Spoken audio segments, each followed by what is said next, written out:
오늘의 하나님의 말씀은 누가복음 23장 26절로 27절, 제목은 세 가지 십자가의 길이다 라는 말씀 가지고 함께 은혜를 나누시겠습니다. 우크라이나는 지금 전쟁 중에 있습니다. 그럼에도 불구하고 사순절을 지키는 모습에 큰 감동을 받았습니다. 우크라이나는 인구가 약 한 4,800만, 남한과 비슷하고 국토는 남한의 6배가 더 넓습니다. 지금 우크라이나 사순절 지키는 영상을 시청하도록 하겠습니다.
우리의 신앙에 부활도 중요하지만은 고난의 십자가가 있어야 부활이 있기 때문에 십자가는 더 중요합니다.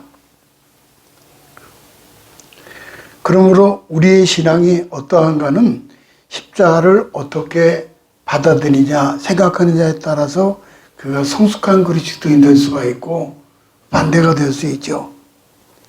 하지만 십자가를 사랑한다는 말은 쉽게 할 수 있는 말이 아닙니다. 이유는 십자가는 고통과 죽음이기 때문입니다. 그럼에도 불구하고 십자가를 사랑해서 액세서리로 만들어서 목에 걸지만은 그것은 어디까지나 끔찍한 사형틀입니다. 모든 그리스도인들이 예수 십자가를 사랑하는 것은 거기에 구원의 영성이 되고 영원한 천국 소망이기 때문에 그렇습니다. 어느 날 종교개혁자 마틴 루터가 물이 가득한 찬 물동이를 주고 가는 한 사람을 만났습니다.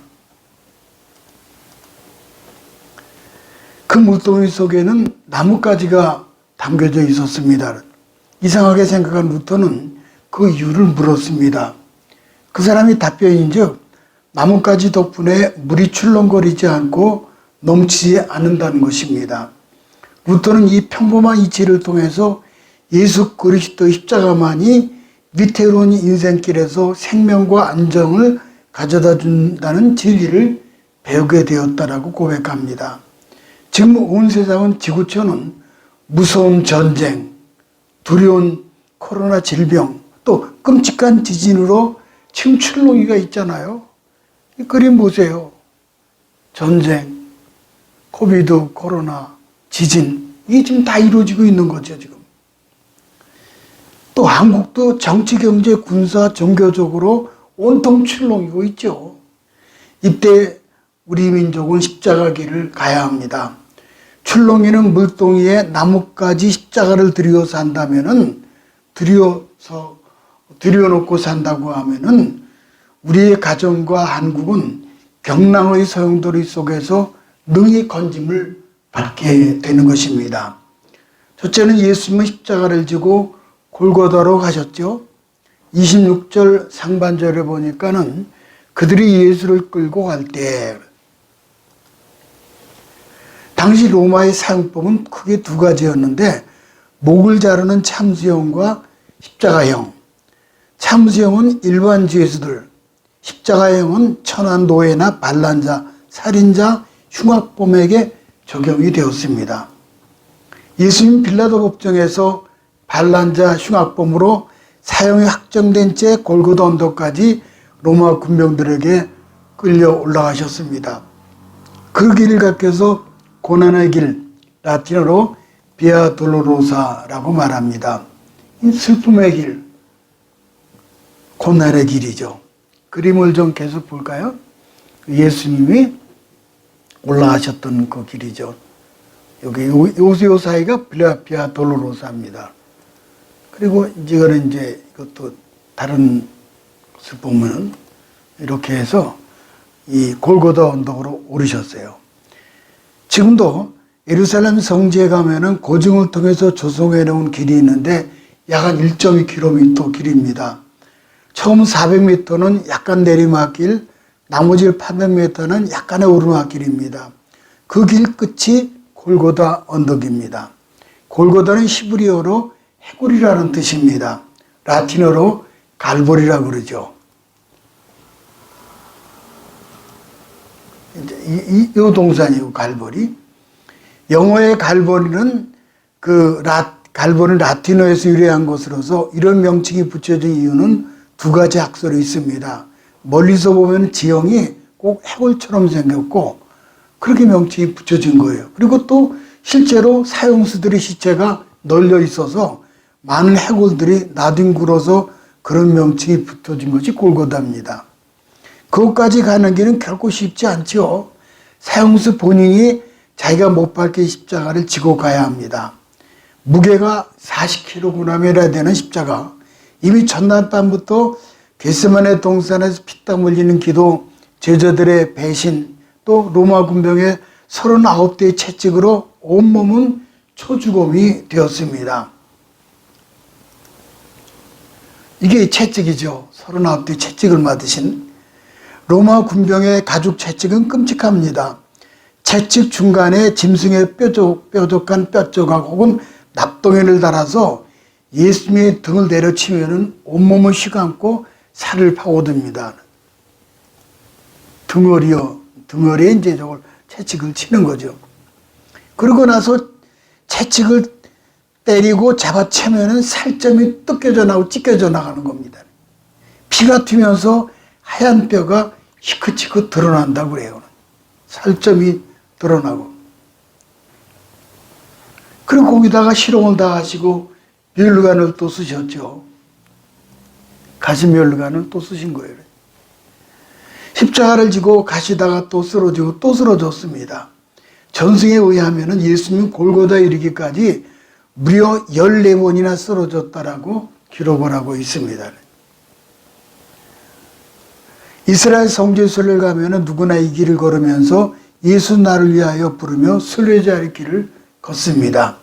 그중 5번째 쓰러지셨을 때는 일어날 수 없게 되자 지나가던 구레네 시몬에게 대신 십자가를 지게 했던 것이 이제 성경의 이야기죠. 5번째 이제 넘어졌을 때 이제 거기서 시몬이 십자가를 대신 지게 하시죠. 예수님 왜 이렇게 고통스러운 골고다 길을 가셨습니까? 그리고 왜 이런 비참하고 참혹한 십자가를 지었습니까? 그것은 우리 죄를 대속하기 위해서이죠. 이사야 선지자는 이미 십자가는 780년 전에 미리 예언을 해놓았습니다. 이사야 53장 5절 6절을 가볼까요? 그가 찔림은 우리의 허물을 인하며 그가 상함은 우리의 죄악을 인함이라. 그가 징계를 받음으로 우리가 평안을 누리고 그가 채찍에 맞음으로 우리가 나음을 입었도다. 우리는 다 양 같아서 그릇 행하여 각기 제 길로 갔거늘 여호와께서는 우리 무리의 죄악을 그에게 담당시키셨도다. 예수님이 이사야 53장 유명한 성경 구절이죠. 예수님의 고난은 우리를 대신한 것이라는 예언의 말씀이 그대로 성취가 된 것입니다. 모든 인간은 죄입니다. 로마서 3장 23절에 모든 사람이 죄를 범하였음에 하나님의 영광에 이르지 못하더니, 그리고 로마서 6장 23절에는 죄의 삭은 사망이다. 그런데 육체의 죽음도 심각하지만 더 심각한 것은 사후세계, 내세의 문제입니다. 히브리서 9장 27절 가볼까요? 한번 죽는 것은 사람에게 정하신 것이요 그 후에는 심판이 있으리니. 심판이라는 거예요. 둘째 사망. 심판 이후에 둘째 사망, 곧 영원한 내세인 지옥에 가는 거죠. 죄 문제를 해결하지 않으면 육체의 죽음 후에 영원한 사망, 지옥의 영원한 고통이 기다리고 있는 거예요. 지옥의 고통이 얼마나 심각한지 예수님께서 경고한 말씀이잖아요. 마가복음 9장 48절 가볼까요? 거기는 구더기도 죽지 않고 불도 꺼지지 아니하느니라. 사람마다 불로서 소금치듯 함을 받으리라. 시골에서 미꾸라지를 잡아가지고 추어탕을 만들어 먹을 때 보면은 첫 번째 하는 일이 큰 양푼에 미꾸라지를 담고 소금을 뿌려서 해먹는, 해금을 합니다. 미꾸라지가 아주 그냥 죽으려고 그러죠, 그냥 막. 근데 지옥을 설명할 때 불로서 소금 치듯 한다고 하니 이게 얼마나 지옥이 고통스러워요. 아니, 소금을 치듯이 불로다 친다는 게 불로다요. 지옥을 설명할 때 불로서 소금 치듯 한다고 하니 얼마나 고통스럽겠습니까? 그렇다고 지옥은 죽는 것이 아니라 영원히 형벌 받는 겁니다. 우리가 이 사망의 고통을 모면하고 천국의 영원한 영생을 얻을 수 있는 길은 예수 그리스도를 영접하고 구원을 얻는 길이죠. 로마서 3장 24절 가볼까요? 그리스도 예수 안에 있는 구속으로 말미암아 하나님의 은혜로 값없이 의롭다 하심을 얻은 자가 되었느니라. 요한복음 19장 34절에 예수님이 이제 십자가 못 박혀서 이제 맨 마지막에 보니까 그중 한 군병이 창으로 옆구리를 찌르니 그 피와 물이 나오더라. 이 유명한 그림이에요. 이 그림만 보면 가슴이 찔려요. 마지막 숨이 죽었는지 안 죽었는지 알기 위해서는 옆구리 창을 찔렀습니다. 일부는 피가 쏟아지고 일부는 물이 쏟아져요. 이게 의학적으로 이제 증명이 된 겁니다. 그러니까 물과 피를 다 쏟으신 거예요. 로마서 3장 24절을 보니까는 시몬이라는 구레네 사람이 시골에서 오는 것을 붙들어 그에게 십자가를 지어 예수를 따르게 하더라.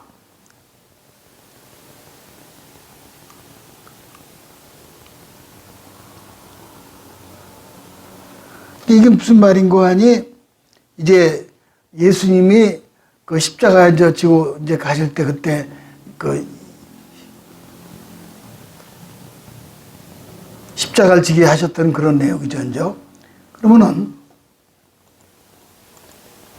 17세 이제 대못에 박히고 양발과 이제 양손과 발에 대못을 박히고 십자가에 이제 못 박히신 거죠. 그리고 나서 이제 마지막 죽었는지 확인하기 위해서 물과 피를 이제 창으로 찔러서 죽임을 확인하고, 두 번째는 고레네 시몬이 십자가를 대신 졌다 그랬죠.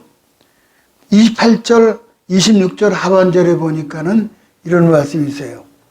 시몬이라는 고레네 사람이 시골에서 오는 것을 붙들어 그에게 십자가를 지어 예수를 따르게 하더라. 고레네 시몬은 비록 십자가를 억지로 졌지만은 그 일로 인해서 본인과 온 가족이 큰 복을 받습니다. 억지와 우연이라는 이 두 말은 나의 의지와 관계없으므로 이것을 하나님의 섭리라고 생각할 수가 있습니다.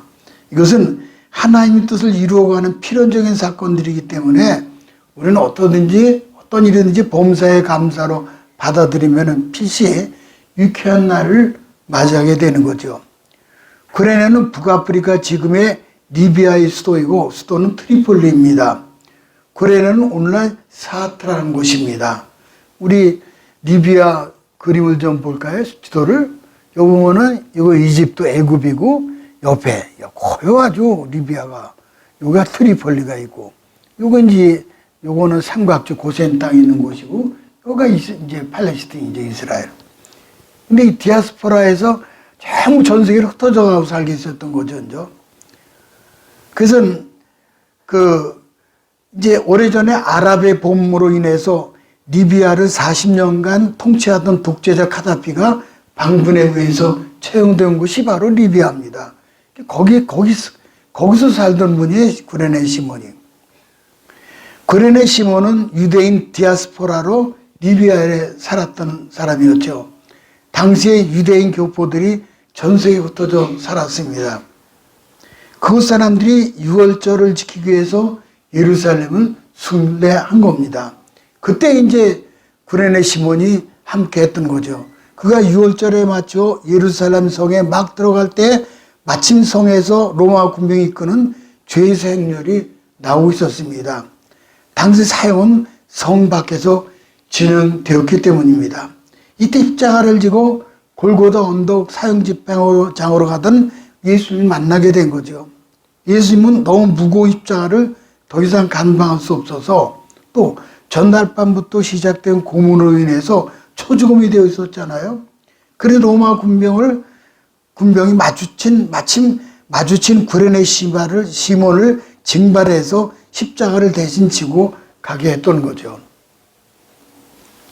시몬은 처음에는 아주 불쾌하고 괴로웠습니다. 그러나 행렬을 가면서 바라본 예수님의 모습이 그의 마음을 사로잡았습니다. 갈보리에서 십자가 못 박힌 예수님의 모습은 충격이었습니다. 이런 체험이 그의 인생에 놀라운 변화를 가져왔습니다.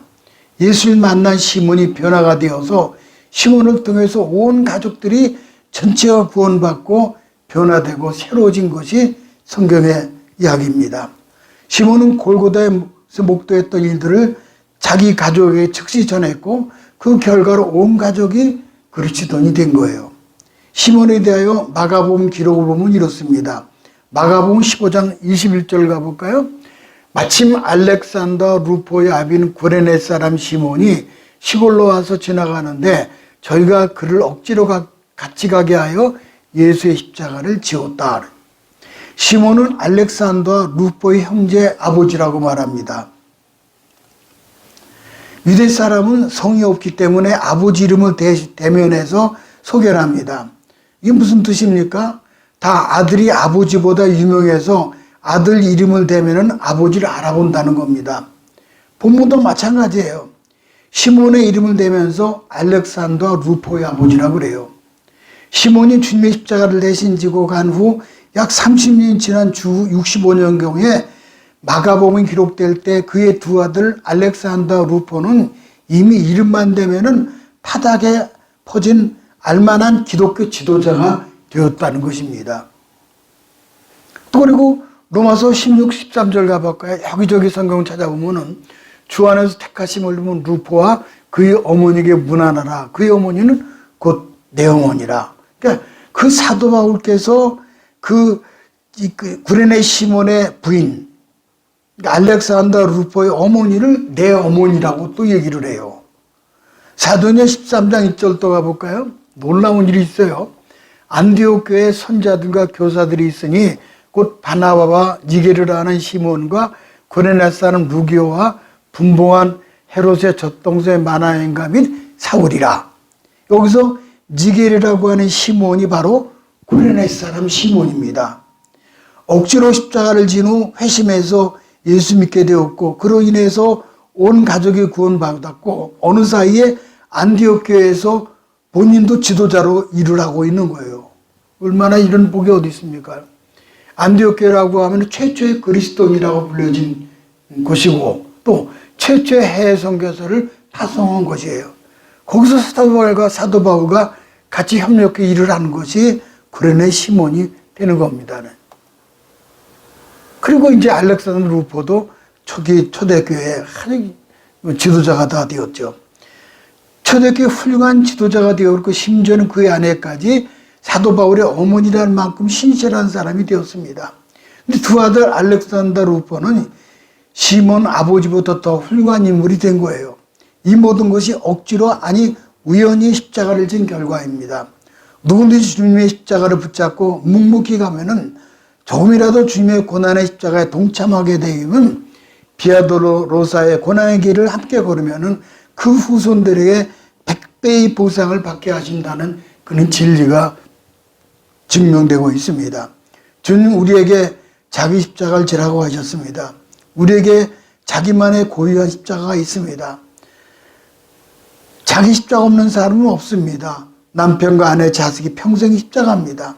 십자가를 피해 달아나면 안 됩니다. 또 혹독한 시련을 만납니다. 십자가를 회피하지 말고 잘 지고 가시기 바랍니다. 내 몫의 십자가는 누가 대신 질 수 없습니다. 주님의 십자가를 바라보면서 내가 지고 가야 합니다. 십자가는 노래만 하지 말고 억지로라도 자기 십자가를 져야 합니다.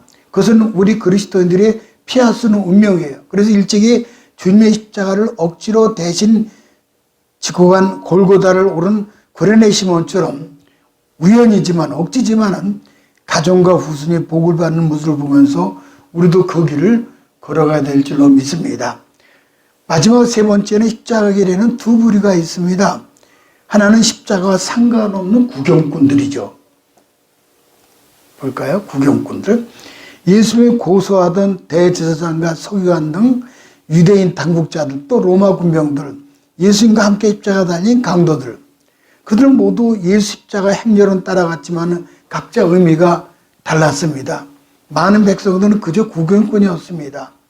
예수님이 예루살렘 입성하실 때 불과 얼마 전에 종려나무까지를 흔들면서 호산나 이제 구원하소 그랬잖아요.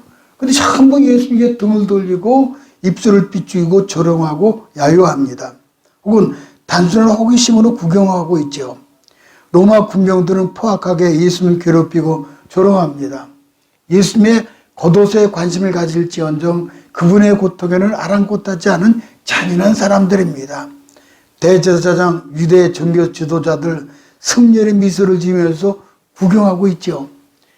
이들은 예수 십자가와 전혀 상관이 없는 자들로서 그 영혼이 구원에서 제외될 불쌍한 자들입니다. 십자가 길을 가는 자들이 있죠. 27절 가볼까요?